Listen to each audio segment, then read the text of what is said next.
नमस्कार, मैं हूं रंजीत झा और आप देख रहे हैं द समाचार एक्सप्रेस। चुनाव आयोग इस समय तीन तरफा घिर चुका है। दरअसल सुप्रीम कोर्ट ने वोटिंग से जुड़े एक और मामले में ईसीआई को नोटिस भेज दिया है। मुख्य चुनाव आयुक्त ज्ञानेश कुमार का पसीना तो पहले से ही राहुल गांधी और सुप्रीम कोर्ट ने छुड़ा रखा है। अब एक और मामले की पुरानी फाइल फिर से खोल दी गई है। तो चलिए आपको सिलसिलेवार ढंग से बताते हैं कि चुनाव आयोग कैसे छटपटाने लगा है और जवाब देने की बजाय डराने की रणनीति अपनाने लगा है। अगर आप लोकतंत्र और निष्पक्ष चुनाव में रुचि रखते हैं तो इस वीडियो को अंत तक जरूर देखिएगा। तो चलिए शुरू करते हैं। सबसे पहले बात करते हैं राहुल गांधी के ताजा आरोपों की, फिर आ जाएंगे उस मैटर पर जहां चुनाव आयोग और बीजेपी दोनों की नींद सुप्रीम कोर्ट ने उड़ा दी है। दरअसल 7 अगस्त 2025 को लोकसभा में विपक्ष के नेता राहुल गांधी ने एक प्रेस कॉन्फ्रेंस में चुनाव आयोग पर वोट चोरी का सनसनीखेज आरोप लगाया। उन्होंने कर्नाटक के बेंगलुरु सेंट्रल लोकसभा क्षेत्र के महादेवपुरा विधानसभा सीट पर 1,250,000 फर्जी वोट बनाए जाने का दावा किया, जिसके कारण ही बीजेपी को वहां जीत मिली, ऐसा उनका मानना भी है। उन्होंने सबसे पहले मीडिया के सामने, फिर देश भर के विपक्ष को बुलाकर सबूत दिखाए। अगली सुबह कर्नाटक में प्रदर्शन भी किया।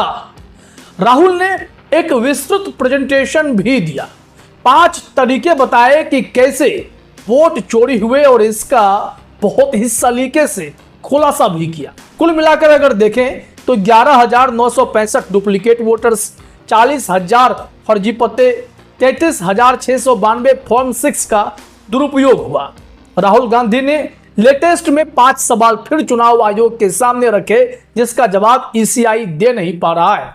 Here are 5 questions to the Election Commission of India. Instead of threatening us, threatening me, answer these 5 questions. Number 1, why are you not giving voter lists in digital machine readable format to the people of India?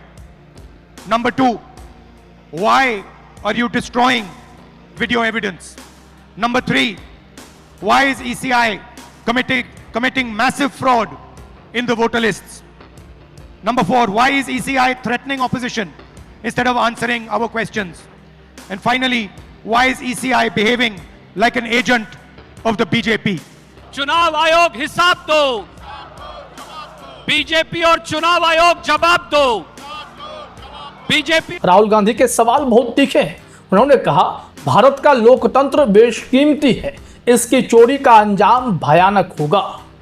Rahul Gandhi बेबाकी से बोलते हैं, आप भी जानते हैं, लेकिन media उन्हें प्रकाशित नहीं करता है। जब ईसीआई की बेचैनी बढ़ी तो उसने राहुल गांधी से शपथ पत्र मांगा और कहा कि अगर वह अपने दावों पर यकीन करते हैं तो सबूत दें, वरना देश से माफी मांगे। लेकिन राहुल गांधी ने कहा, मेरे सार्वजनिक बयान ही मेरी शपथ है।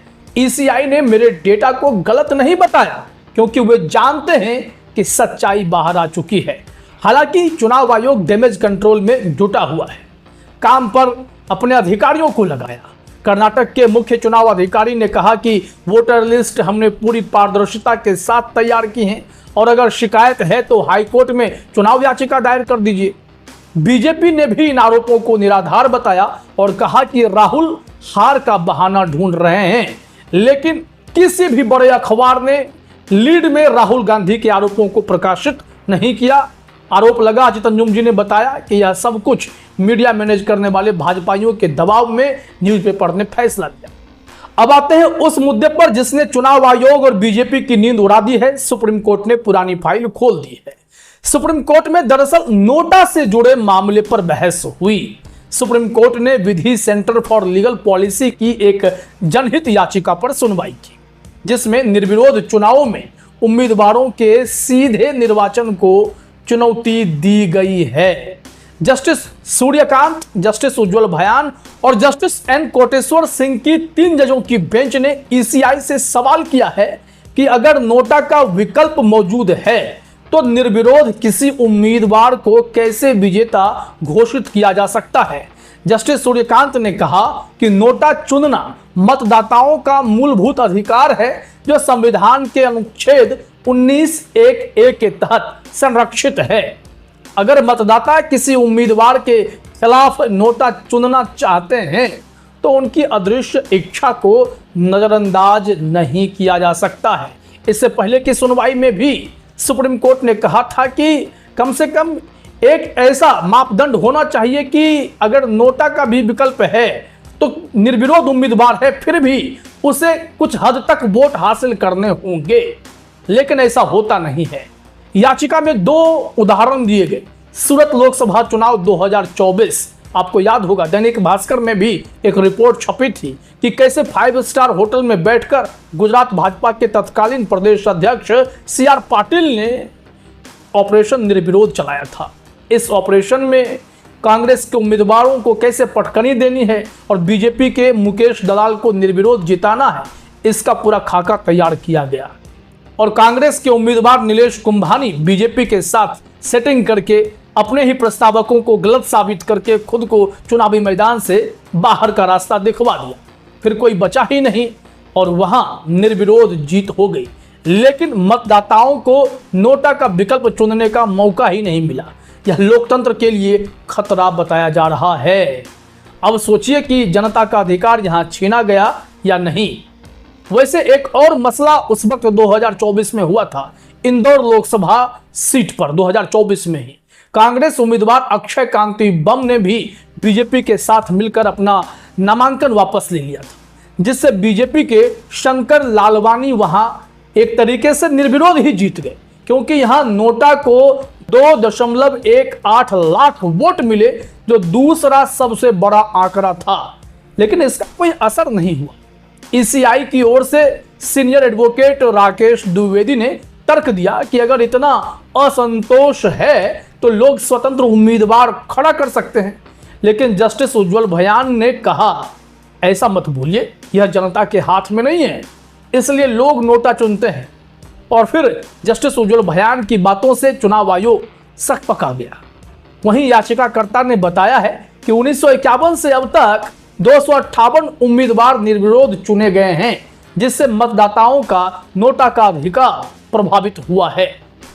और अगर इस पर कोई ठोस फैसला आ जाता है तो बीजेपी जो सेटिंग करके चुनाव जीतना चाहती है उस पर भी लगाम कसी जाएगी। और जो चुनाव आयोग बेचैन रहता है कि कैसे निर्विरोध उम्मीदवार को सर्टिफिकेट बांट दें, उस पर भी लगाम खींच दी जाएगी।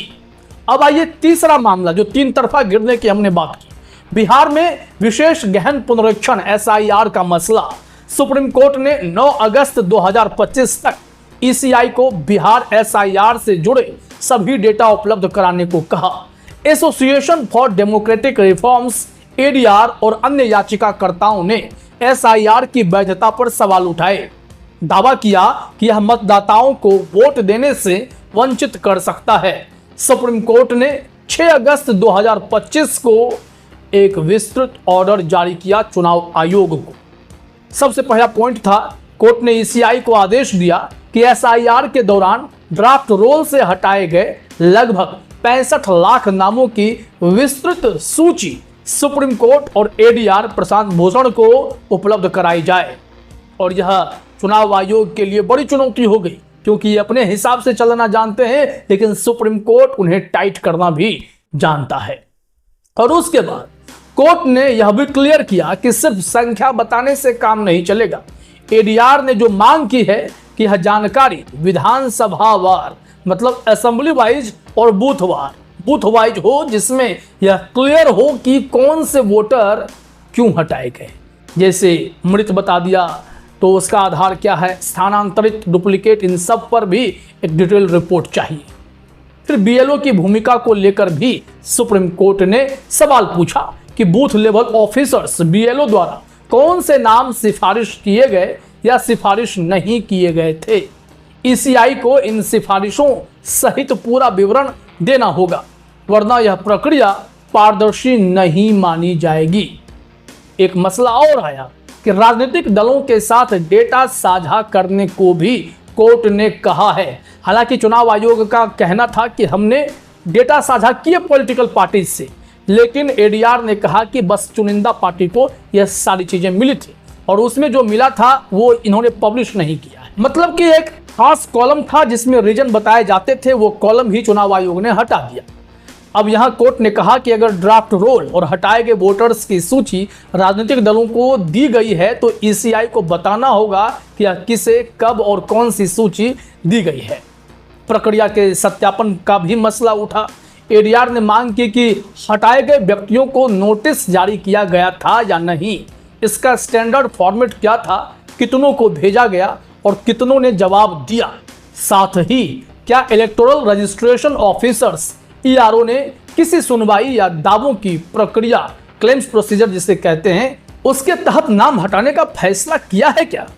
ईसीआई को इन सभी विवरणों को साझा करना होगा। आपको बता दें कि अधिकांश क्षेत्रों में बिहार में बीएलओ ने यूं ही फॉर्म अपलोड कर दिए, किसी का डॉक्यूमेंट तक नहीं लिया गया। फिर वो वैलिड वोटर्स कैसे हैं, इस पर भी सवाल है। अब इस पर अगली सुनवाई सुप्रीम कोर्ट 12 अगस्त 2025 को करने जा रहा है। अब ऐसे में ये तीनों मामले, राहुल गांधी के आरोप, नोटा की बहस और बिहार एसआईआर, चुनाव आयोग को एक साथ कटघरे में खड़ा कर रहे हैं। ईसीआई की रणनीति अब जवाब देने की बजाय धमकाने की दिख रही है। राहुल गांधी से शपथ पत्र मांगना, माफी की मांग करना और एसआईआर पर सवालों को टालना, ये सब ईसीआई की बेचैनी दिखाते हैं। सुप्रीम कोर्ट का ईसीआई को बार बार नोटिस देना और डेटा मांगना यह दर्शाता है कि कोर्ट भी ईसीआई की कार्यप्रणाली पर सवाल उठा रहा है। अगर राहुल गांधी के आरोप सही साबित हुए, नोटा को मजबूत करने का फैसला आया या एसआईआर में गड़बड़ियां पकड़ी गई, तो ईसीआई की विश्वसनीयता पर बड़ा सवाल उठेगा।